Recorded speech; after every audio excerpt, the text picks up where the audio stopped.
Okay, so I'm here with another video. It's super early. I just finished doing my cardio.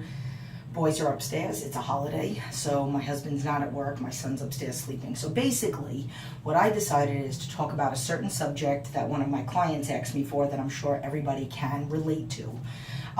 Basically, what this person said to me is that they have a lot of family drama. People that want to, they basically the family has drama and they want to include this one person that's really trying to make a better life for themselves. How to stay motivated, and then also staying motivated with your family that, let's just say, might like to eat and they're not on the same path as you and they don't get it. And a couple other people asked about how to justify eating healthy, which I touched up on in the other video, and I'm not going to touch up on too much because pretty much exactly what I mentioned in the last video that I posted. Oh God, what was it called? What they think of you is none of your business. But granted, it is family members. However, it is family members. Like, it's not you. This is your world. It's nobody else's. I highly, highly, highly recommend that every single person go out and read the 4 agreements. One of the agreements is, never make assumptions, and never take it personal. Well, actually, let's focus on the don't take it personal. That one pretty much says that if anybody else is feeling a certain way towards you, a family member makes a comment about you bringing your own food, people aren't going to get it. Not everybody is on the same journey. Literally, when somebody is interested in working with me, I send them a pre-made message. And at the bottom of it, it says, this is not a program for somebody that just wants to try something new. You literally, in your mind, have to be mentally ready for this program. If you say, I will literally do whatever it takes to get you to whatever, or I will do whatever it takes that Jen tells me to do. Mind is open to many different things. Then you can get there. It's not for somebody that's, let's just say, not ready for it. But that being said, the reason why I'm bringing that up is because maybe your family members are not mentally ready to hear that what they're doing to themselves by eating unhealthy is ultimately taking years off their life. They don't get it. They're not there. But they don't have to. Just like they don't have to know what you do for a living. They don't have to know how you do the astronaut things that you do. They don't have to know, like, in reference to the way that you are with your kids or the way that you have your day with your kids, whether you're a stay-at-home mom, stay-at-home dad, what job you do. Nobody needs to know those things. So why do they need to know about what you physically are putting in your body? What is it anybody's business? Getting a little bit off topic here, but, well, kind of.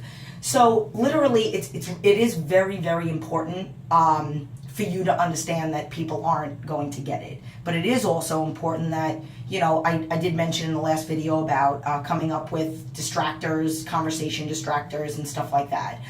You don't necessarily have to justify yourself, but you could just say, listen, I've lately been having a lot of stomach issues, and obviously that has something to do with what I'm putting in my body, so I'm trying something new, and I'm feeling a lot better. I'm having a lot less stomach issues. Oh, I didn't even know that you were. Yeah, I know, because you don't know every minute of my day. So just like you don't know that I was feeling sick, now I'm telling you this is the reason why I'm feeling good. Oh, well, just one chip isn't going to kill you. How do you know? Actually, it will, because if you're eating super healthy the way that you're supposed to be eating, and then you go and you put that other stuff in your body, your body will automatically recognize it as garbage and pretty much get you a little bit sick. So that could be a quick distraction and then a subject changer. So that could be something that you can bring up to people. I mean, it's easy for me. I have Crohn's disease. Well, why do you have to eat like that? Because it makes me feel healthy, it makes me feel good, and I don't want to be in the hospital. But I mean, you can literally say that you've been feeling sick, and that's the reason why you decided to make changes on food. And literally everything you put in your body is the reason why everything, stomach, bathroom, head, brain, creativity, mood, energy, all that stuff. So you can quickly mention that and then move on. The full topic of this video does have to do a lot with family. It is very, very hard, especially when you love your family, to say to somebody, you have to, though. At the end of the day, you have to sit there and think to yourself, I am trying to better my life. I can't allow this to be in my life. I will, I can be an ear for you, but I cannot get myself involved in it. I have to take care of my family. Whether you have a family, you're married to a woman, man, whatever, you have a kid or no kids. You pay your own bills, you have an apartment, you have a house, you have something. And all of those things cannot be affected or will be affected. The quality of life will be affected as to how you perform in everything that you do. So negativity or family drama, it's really hard to push it aside, but you have to at some point not feel guilty and know deep down in your heart when you look yourself in the mirror, I know that I'm doing the right thing for myself, my family. And unfortunately, as much as I want to be there for these people, in the back of your mind, I did a video where I briefly talked about first time shame on you, first time shame on them, second time shame on you, where I was talking about something a little bit different to this. But you can say, listen, I'm not abandoning you by telling you that, I can't help you anymore, but you can't help them anymore when they don't really truly want to be helped. So maybe they're sitting there and they're like, oh my God, you're so cold. How can you do this to me? How can you just abandon me? I need this, I need that, and this is all my drama. But in the back of your mind, you have to recognize that they have to want to change. You can lead a horse to water, but you can't make him drink it. So, him or her. So, when you literally are thinking about or having a family member that's trying to make you feel guilty for not getting involved in their drama, in the back of your mind, you have to think, you know what? I'm a good person. I have tried before. And if I keep trying, it's more shame on me now. Because the definition of insanity is doing the same thing over and over again and expecting different results. So, you're sitting there trying to help them, but you're expecting different results when they're not ready to change. You're doing the same thing over and over again, and they keep doing the same thing back to you. So you just have to know in here that you did the right thing the many times that you did the right thing, or the first time you did the right thing. And if they can literally scream in your face and be like, I can't believe that you're turning your back on me, but in the back of your mind, you're not. You didn't turn your back on them. You did the best that you could in the beginning, and now you've already given them the tools. It's just a matter of if they're going to use them. And if they don't use them, then sorry, keep the tools. I don't want them. I got my own tools. And you need to take care of yourself. You need to take care of your own family. In 30, 40, 50, 60, however many years from now, it's going to be you and your husband or wife or kids or whatever laying in that bed. It's going to be, tomorrow, today, it's going to be you that goes out to the mailbox and gets that bill and sits down and pays that bill. It's going to be you that has to wake up in the morning and have a stomach ache or not have a stomach ache. That is what you have to think about. It literally all is here. It all has to do with you. You can't change anybody else. You could change the way that you deal with them, and that is something that I have definitely grown to learn the hard way. It took a nervous breakdown. It took lots of childhood issues to get over. It literally happened when I learned from all the doctors about the things that I was doing, from things that I learned as a kid. So you have to be okay with who you are and just put your foot down and do the best that you can and have a good heart, but know when you're getting taken for granted, getting taken advantage of, and know when you have to say stop, that it's unhealthy for you. Everything that they're doing might be unhealthy, but what's unhealthy for you is you've tried, it didn't work, so you have to take care of you now.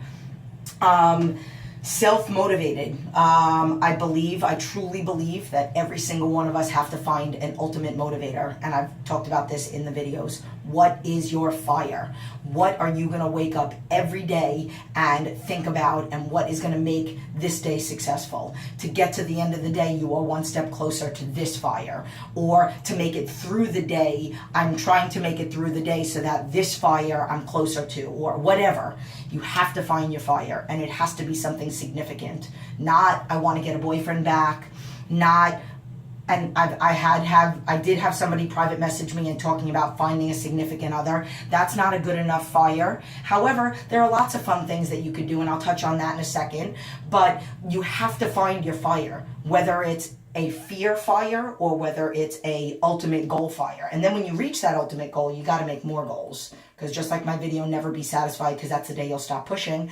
I'm very content and happy with the way that I feel, but I never want to stop trying to be better. I want my legs to be bigger, so I'm going to keep doing that. I want my shoulders to be the same size, but, you know, maybe stay swole after my workout. I could always be better. I could always run faster, lift heavier, whatever it is.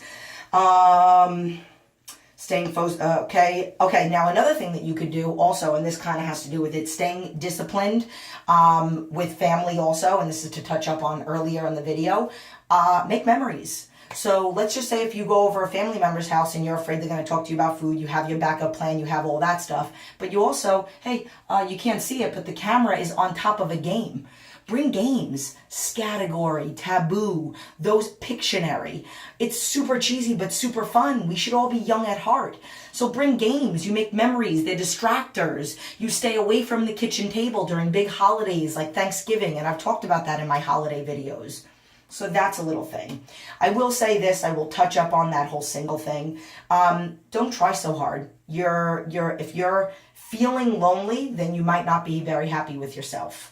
You have to try to enjoy your own company, enjoy, being social in some way, shape, or form, whether it's with friends, being okay with yourself when you're at home. I had a boyfriend when I was in New York before I moved here, but it was pretty much like I was single because I never saw him. I used to go to the movies by myself. I used to go out to the diner by myself, and I enjoyed it. Wow, did I love it. I didn't have anybody talking to me. I just got to eat my dinner and do things and watch TV, watch things. Back then I didn't have all this stuff on my cell phone, so I would bring books. I loved reading. It was a banana, and that's why I absolutely love reading now on the treadmill, with my Kindle and stuff, but they didn't have things like that back then. I'm saying back then, but like when I first started this, I would go to the bookstore, so like all by myself because I loved it. There are other things that you could do, like when I broke up with my boyfriend, I did join a dating site. There's nothing wrong with that. I had such funny stories, and not necessarily like one of my family members found her significant other on a dating website. So sometimes it happens, but even if it doesn't happen, you have memories, you have funny stories to tell people. Maybe you date a guy and you tell him all about the funny stories I literally went on like a date with a guy that he was like interviewing me. He lived with his mom, he's 36 years old. We just met for coffee and he's asking me, how many kids do I want? When do I want to get married? I'm like, whoa. What? So, finding your soulmate, he's out there. And when he's ready to find you, he'll find you. I wasn't looking for my husband. We found each other, and it will happen. You just have to be open to it. You just got to stop looking, because the second you stop looking, that's when it'll happen. You keep looking and you're looking at every other thing and you're not really enjoying life and enjoying yourself. So I got to go now. This video might take a couple days to upload. So I love you.